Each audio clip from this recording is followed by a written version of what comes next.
एक घने और शांत जंगल में एक बहुत चालाक लेकिन दयालु लोमड़ी रहती थी।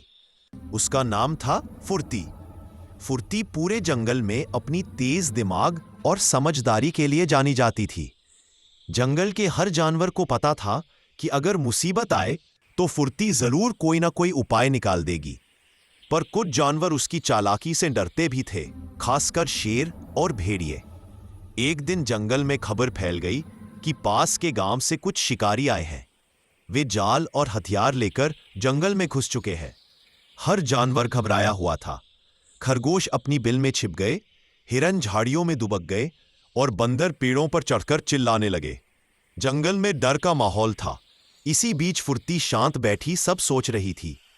उसे समझ आ गया कि अगर कुछ नहीं किया गया तो जंगल का बहुत नुकसान होगा। उसने तुरंत जंगल के जानवरों की बैठक बुलाई। सब जानवर इकट्ठे हुए, हाथी, बंदर, हिरन, भालू, यहां तक कि शेर भी। शेर ने गर्जना कर कहा कि वो शिकारियों से अकेला लड़ लेगा, मगर फुर्ती ने कहा कि लड़ाई से बेहतर है दिमाग से काम लेना। उसने सबको योजना सुनाई। हर फुर्ती ने अपनी योजना लागू की। बंदरों ने पेड़ों से सूखी लकड़ियां और फल गिराकर हल्की आवाजें की, जैसे कुछ बड़ा जानवर घूम रहा हो। हाथी ने जंगल के एक हिस्से में भारी कदमों की आवाज की। भालू ने बड़े पत्थर लड़काए। सब मिलकर ऐसा माहौल बनाने लगे कि शिकारी डर जाए। फिर फुर्ती चुपके से शिकारी के कैंप के पास गई और उनकी रस्सियों व जालों को काट दिया। उसने उनके खाने के थैलों को भी फाड़ दिया ताकि सुबह उठते ही उन्हें समझ आए कि कुछ गड़बड़ है। अगली सुबह जंगल में शेर ने बहुत तेज दहाड़ लगाई। वहीं दूसरी तरफ भेड़ियों ने भी हुंकारा भरा। आवाजें इतनी तेज थीं कि शिकारी डर से कांप उठे। उन्हें लगा कि बड़ा शेर झुंड लेकर उन पर हमला करने वाला है। शिकारी तुरंत अपने हथियार उठाकर भागने लगे, लेकिन रास्ते में फुर्ती ने पहले से एक छोटी युक्ति कर रखी थी। उसने जंगल के रास्ते में कांटेदार झाड़ियां फैला दी थी। शिकारी उन झाड़ियों में फंस गए और उनकी हालत खराब हो गई। वे किसी तरह जान बचाकर जंगल से निकल भागे। जाते जाते उन्होंने कहा कि वे इस खतरनाक जंगल में कभी नहीं आएंगे। जैसे ही शिकारी गए, जंगल में खुशियों का माहौल बन गया। सब जानवर फुर्ती की जय जयकार करने लगे। शेर ने भी माना कि दिमाग ताकत से बड़ा होता है।